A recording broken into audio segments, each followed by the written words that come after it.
Bismillahirrahmanirrahim. Assalamualaikum warahmatullahi wabarakatuh. Alhamdulillahirabbil alamin wa bihi nasta'in ala umur dunya waddin. Wassalatu wassalamu ala Rasulillah wa ala alihi wa sahbihi wa man wala amma ba'd. Alhamdulillah, kita bertemu lagi pada mata pelajaran hadis dan insya-Allah pada kali ini kita akan menyambung lagi perbahasan berkenaan dengan Al-Hadis As-Samin Ashar, iaitu hadis yang ke-18 daripada himpunan 40 buah hadis karangan Imam An-Nawawi. Pada minggu lepas, kita telah melihat kepada isi kandungan hadis tersebut, baik dari segi matan hadis tersebut dan juga terjemahan bahasa Melayunya. Maka pada kali ini, kita akan melihat kepada syarahan hadis tersebut. Apakah intipati hadis tersebut?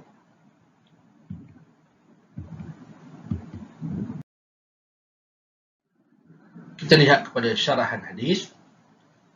Berdasarkan hadis tersebut, Nabi SAW berpesan berkenaan dengan 3 perkara, iaitu yang pertama, bertakwalah kepada Allah walaupun di mana sahaja berada. Yang kedua, iringilah kejahatan dengan kebaikan, nescaya ia akan menghapuskan kejahatan tersebut. Yang ketiga, bergaullah sesama manusia dengan budi pekerti yang baik. Jadi, berdasarkan hadis tersebut, kita dapat simpulkan bahawasanya Nabi ada memberi 3 nasihat kepada sahabatnya, yang mana kemudian nasihat tersebut disampaikan terus kepada kita umat Islam pada hari ini. Kita lihat kepada 3 perkara tersebut.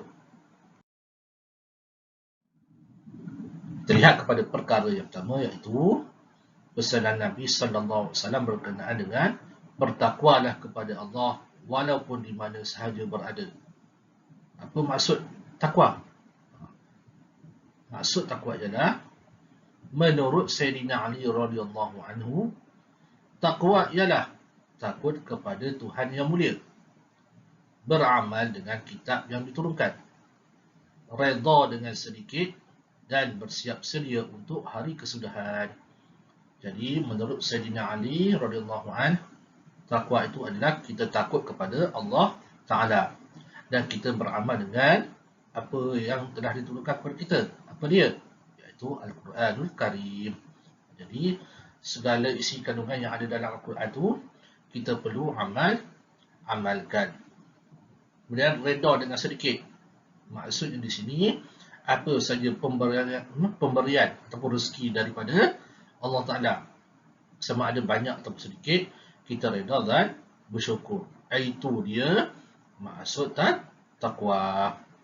Dan juga termasuk dalam takwa itu apa dia? Kita bersiap sedia bagi menghadapi hari kematian. Jadi kita bersiap sedia dengan menghadapi hari kematian ini macam mana? Kita memperbanyakkan amalan ibadah. Selain itu, takwa juga bermaksud melaksanakan perkara yang wajib dan meninggalkan perkara yang haram. Selain daripada itu, takwa juga kita boleh sebut sebagai melaksanakan satu perkara yang wajib. Solat, puasa, bayar zakat, taat kepada ibu bapa, itu antaranya. Dan meninggalkan perkara yang haram. Sebagai contoh, kita tinggalkan minum arak. Kita tinggalkan perbuatan zina. Kita tinggalkan makan makanan yang haram. Itu juga termasuk dalam kategori sebagai takwa. Firman Allah Ta'ala berkenaan dengan takwa ni, A'udzubillahi minasyaitonirrajim. Ya ayyuhallazina amanu taqullaha haqqa tuqatih wa la tamutunna illa wa antum muslimun. Maksudnya, wahai orang-orang yang beriman, bertakwalah kepada Allah dengan sebenar-benar takwa kepadanya, dan janganlah sekali-kali kamu mati melainkan kamu, yakni mati dalam keadaan beragama Islam. Jadi, Dan menurut ayat ini, kita sebagai orang yang beriman kenalah bertakwa kepada Allah dengan sebenar-benar takwanya. Dan pastikan kita ini mati dalam keadaan masih lagi berada dalam Islam. Itu pesan Allah kepada seluruh umat Islam. Seterusnya kita lihat kepada kelebihan sifat takwa. Yang pertama, orang yang mempunyai sifat ini akan diberi ganjaran syurga. Sudah semestinya jika kita taat kepada perintah Allah dengan ikhlas. Apa sahaja perintah Allah kita buat tu kita lakukan dengan ikhlas. InsyaAllah di akhirat nanti kita akan diberi ganjaran syurga. Seterusnya yang kedua, takwa sebagai penyebab bagi kecintaan Allah terhadap hamba-Nya. Jika kita bertakwa, maka insya-Allah Allah akan sayang, akan cinta kepada kita. Yang ketiga, dibuka semua pintu berkat yang berada di langit dan di bumi. Semua pintu keberkatan tu akan dibuka kepada kita sama ada di langit ataupun di bumi. Yang keempat, janji Allah pertolongan sentiasa mengiringi orang yang bertakwa. Allah dah beri satu janji kepada orang yang bertakwa ni, mereka ini akan sentiasa diberikan pertolongan ketika berada dalam kesusahan.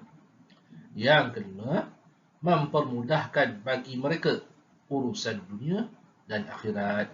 Allah akan memudahkan urusan orang yang bertakwa ni, tak kira sama ada urusan dalam dunia ataupun urusan berkenaan dengan akhirat. Yang keenam, balasan yang baik bagi mereka di dunia dan di akhirat. Allah akan balas kebaikan kepada orang yang bertakwa ni, tak kira sama ada di dunia, lebih-lebih lagi juga di akhirat nanti. Itu dia kelebihan orang yang bersifat dengan sifat takwa. Seterusnya kita lihat kepada pesanan Nabi yang kedua, iaitu berkenaan dengan iringilah kejahatan dengan kebaikan. Nescaya ia akan menghapuskan kejahatan tersebut. Apa yang dimaksudkan kita? Iringi kejahatan dengan kebaikan. Kemudian kebaikan itu dapat menghapuskan kejahatan tersebut. Bagaimana caranya? Bagaimana kaedahnya? Kita lihat yang pertama, maksud mengiringi kejahatan dengan kebaikan, nescaya ia akan menghapuskan kejahatan, ialah kejahatan yang dikerjakan seseorang dapat dihapuskan dosanya dengan melakukan kebaikan kemudiannya. Jadi maksudnya di sini, kita ni mungkin ada dosa. Contoh, kita ada buang sampah mata-mata ke, mungkin ada kita terlepas cakap kepada seseorang. Kemudian, cara kita nak hapuskan dosa tu macam mana? Kita lakukan amalan kebaikan. Contohnya, solat. Contohnya, bersedekah. Maka, amalan kebaikan tersebut dia dapat menghapuskan dosa yang kita telah lakukan. Tapi dosa yang macam mana? Nanti kita akan lihat pada pembahasan seterusnya.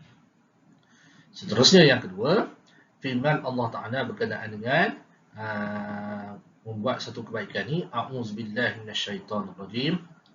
Innal hasanati yuzhibnas sayyiati dzalika dzikra lizzakirin.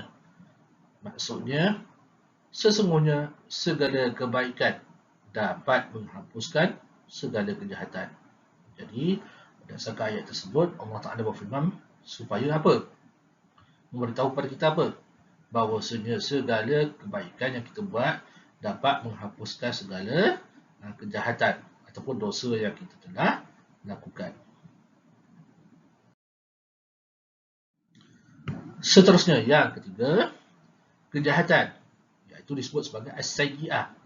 Yang dimaksudkan di sini ialah dosa kecil, dan kebaikan, yakni al-hasanah, yang dikatakan dapat menghapuskan kejahatan, ialah seperti solat, wudu dan amalan kebaikan yang lain yang disukai agama. Bagi dosa besar pula, dikehendaki melakukan taubat nasuha. Okey, seperti mana yang Nabi sebut, iringilah kejahatan dengan kebaikan. nescaya ia akan menghapuskan kejahatan tersebut. Maksudnya di sini ialah kita buat satu amalan kebaikan seperti solat, seperti berpuasa, seperti bersedekah. Jadi amalan yang baik itu dapat menghapuskan kejahatan ataupun dosa yang kita telah lakukan, dengan syarat dosa tersebut hanyalah dosa kecil, tidak termasuk dalam dosa besar. Bagi dosa besar pula, sebagai contoh, minum arak, berzina, meninggalkan solat dengan sengaja, maka itu memerlukan kepada taubat nasuha, iaitu taubat dengan bersungguh-sungguh, mohon keampunan, berdoa memohon keampunan kepada Allah, kemudian buat solat taubat, kemudian kita berazam tidak melakukan perbuatan tersebut lagi. Itu dipanggil sebagai taubat nasuha, iaitu perlukan kepada satu amalan khusus. Tidak hanya sekadar kita buat satu amalan kebaikan saja. Ini hanya untuk kita nak hapuskan dosa besar sahaja. Seterusnya kita lihat kepada pesanan ketiga yang Nabi sampaikan melalui hadis ini, ialah bergaullah sesama manusia dengan budi pekerti yang baik. Nabi SAW menuntut kita supaya bergaul dengan sesama manusia dengan budi pekerti yang baik. Hal ini kerana budi pekerti yang baik merupakan sebahagian daripada takwa. Jadi pesanan ketiga yang Nabi sampaikan ialah apa? Supaya kita berbuat baik dengan manusia. Tidak kira sama ada manusia itu ataupun orang itu Islam ataupun bukan Islam. Tetap kita perlu buat kebaikan kepadanya. Seterusnya, yang kedua, apabila seseorang berakhlak mulia dengan orang lain, ia akan melahirkan masyarakat penyayang dan seterusnya mewujudkan suasana harmoni dalam sesebuah negara. Jadi kalau setiap orang itu berakhlak mulia, tidak buat aniaya kepada orang lain, maka dia akan lahirkan satu masyarakat penyayang antara satu sama lain, walaupun antara satu sama lain itu berlainan agama. Kerana apa? Itu yang akan mewujudkan suasana aman damai, suasana harmoni dalam sesebuah negara.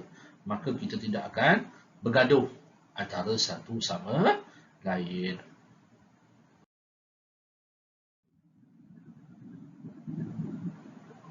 Jadi seterusnya kita lihat kepada pengajaran hadis tersebut.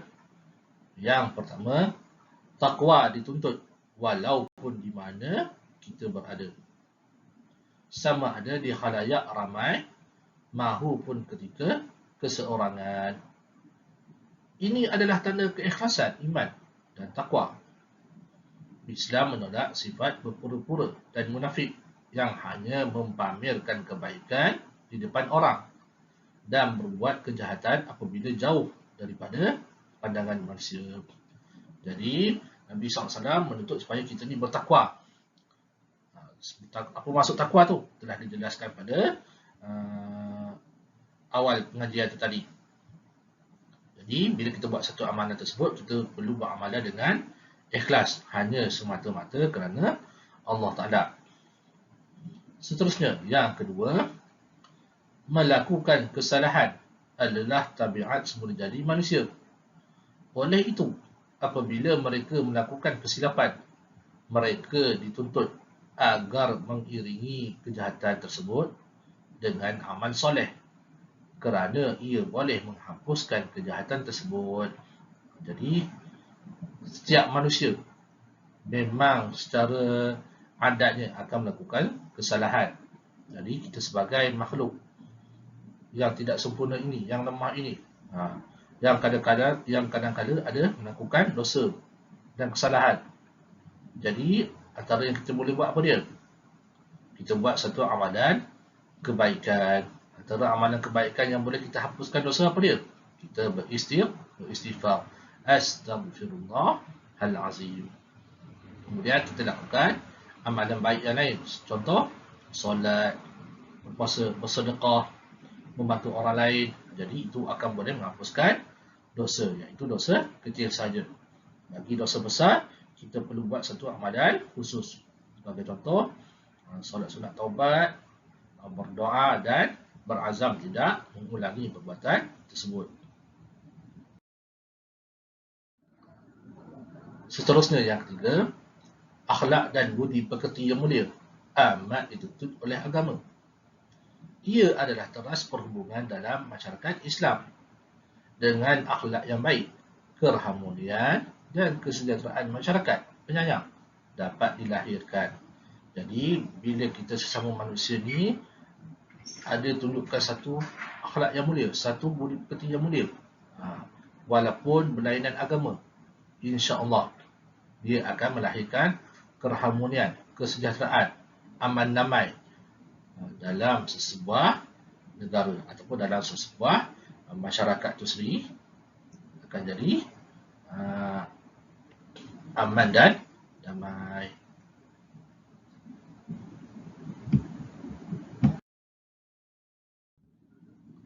Alhamdulillah, tamat pengajian kita berkenaan dengan hadis ini. Diharapkan murid-murid bukan hanya sekadar faham tentang isi kandungan, yang paling penting sekali dapat mengamalkan apa yang telah dipelajari dalam kehidupan seharian. Sehingga kita bertemu lagi insya-Allah pada siri yang akan datang. Wallahu a'lam. Assalamualaikum warahmatullahi wabarakatuh.